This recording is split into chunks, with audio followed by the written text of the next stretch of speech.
Alex Palou is having one of the best seasons of IndyCar ever. We are currently watching history being made as the driver dominates in ways only legends have done before.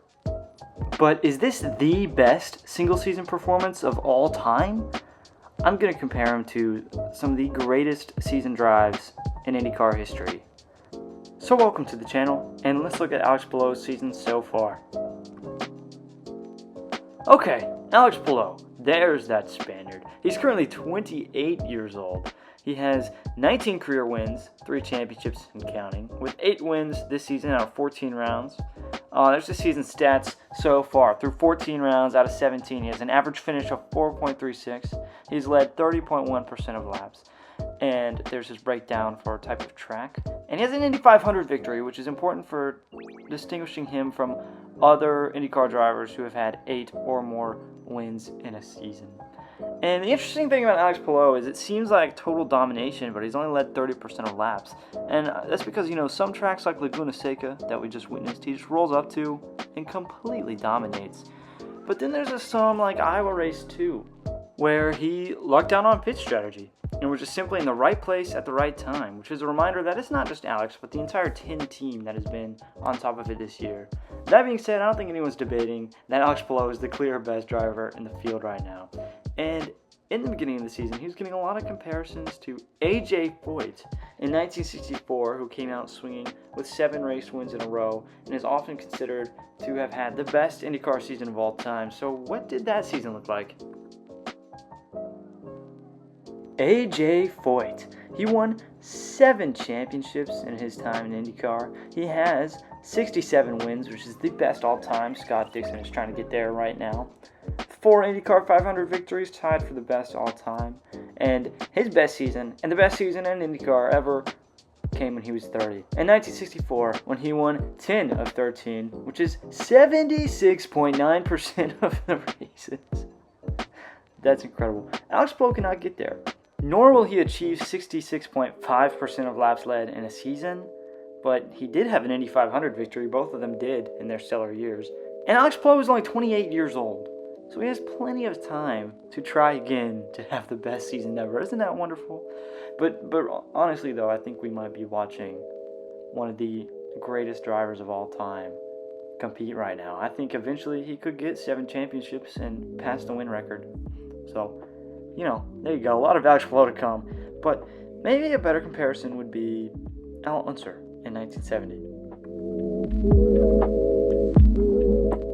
Al Unser, he won 4 championships over his IndyCar career with 39 wins, which is good for 5th all time. He had 4 Indy 500 victories, just like A.J. Foyt and the 2 others. And 1970 is considered his best season, where he was 31. 30 years older than Alex Palou. And he won also 10 of 18. There's only 2 drivers that have ever won 10 races. And Alex Palou could be the 3rd, but we will get to that in a minute. 55.6% of the races he won. 69.4% of laps led, which is more than AJ. So it's kind of crazy he only won 10 of those races. And he had an Indy 500 victory.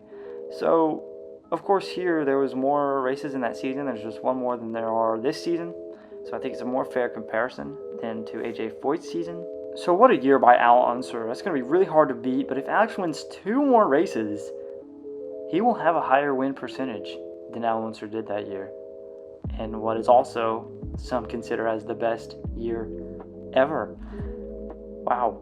And next, as we continue to watch the 1970 Indianapolis 500 won by, spoiler alert, Al Unser, I'm going to just give a quick shout out to Tony Bettenhausen, who had what was considered the best IndyCar season before A.J. Foyt went crazy in 1964. And that was in 1951 when Tony was 35. He won 8 of 14 races, just like Alex has won right now, with 2 second places, also just like Alex. But you know what? When you consider this one of the best seasons of all time, I'm going to say Alex is already better. Why? Because Tony did not win the Indy 500 that year in the AAA Champ Car Series. But Alex Palou has. So already I'm going to say Alex Palou is the better of those 2 seasons, even if he doesn't win again this year and Tony ends up with a better win percentage. Win percentage is not everything, which is another point I'm going to get to in a minute. But next we're going to look at Michael Andretti in 1991. Michael Andretti. In 1991, at 29 years old, a slightly more modern era of IndyCar, Michael Andretti took 8 of 17 races. 8 is the number of race wins Alex Palou currently has, and it's honestly looking more unlikely than not that he's going to win another race, considering we're approaching Portland, which is one of his best tracks. Michael did not win the Indy 500 this year. He did have a higher percentage of laps led than Alex does, but come on. I mean, Alex Palou won the Indy 500. That's important. I think we're already in like the 4th or 5th best IndyCar season of all time, and Alex Palou is just better. So at a bare minimum, I think we can say we're experiencing a top 3 season of all time. But anyway, I wanted to point something out. Michael Andretti had this great year in what was the most dominant chassis of the year, a Lola.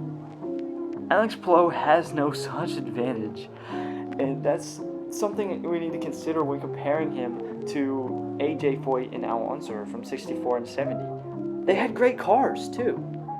And Alex Palou obviously has a great car and a great team and great setups at every track, but this is a single make series now, or technically semi-spec, but it is specifically designed against domination, and Alex Palou is dominating anyway.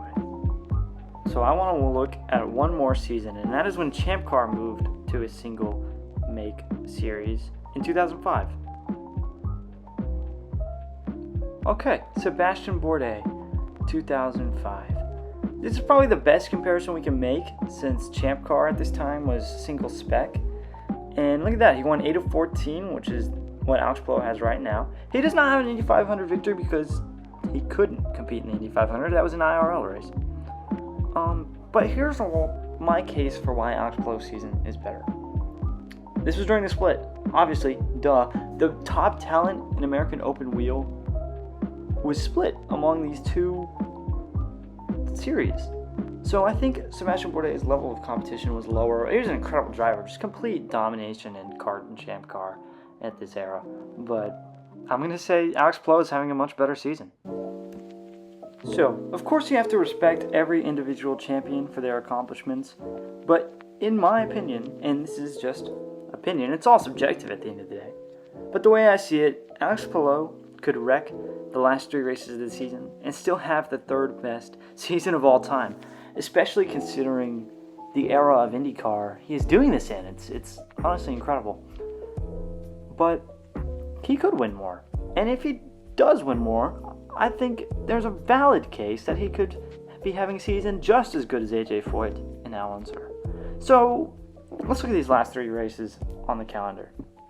Portland. This is almost a guaranteed win for Alex Palou. He's an average finish of 4 here, and that's just because of one wild card. He's finished first, 2nd, and 12th. Yeah, that is domination. So, he will be surpassing Sebastian Bourdais and Tony Bettenhausen, I'm sure, by getting his 9th win in Portland. It's the ovals. You know, he conquered, obviously, his first oval at the Indy 500 this year, but he won a true traditional oval at Iowa. And so if he can get another oval win, he will tie the most wins in a season with 10. That would be awesome. I kind of want it to happen. I mean, if not, what was all this for, right? But it's got Milwaukee and Nashville. And obviously we got small sample sizes here because they were both just added back to the calendar last year. But he finished 5th and 19th at Milwaukee, which is an average of 12. And he finished 11th at Nashville. He wasn't horrible at either place, but he wasn't just great at either place. So, but you know what, this team this year, I have faith that they can do it. I just have a hunch that we're going to roll up to Milwaukee and they're going to take that win. If not there, then Nashville.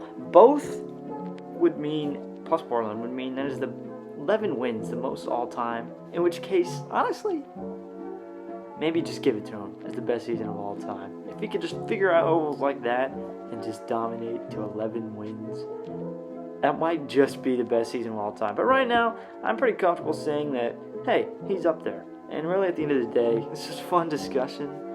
And it's just interesting to compare him to the other champions of IndyCar. With all that being said, I think it's pretty obvious we're watching history being made.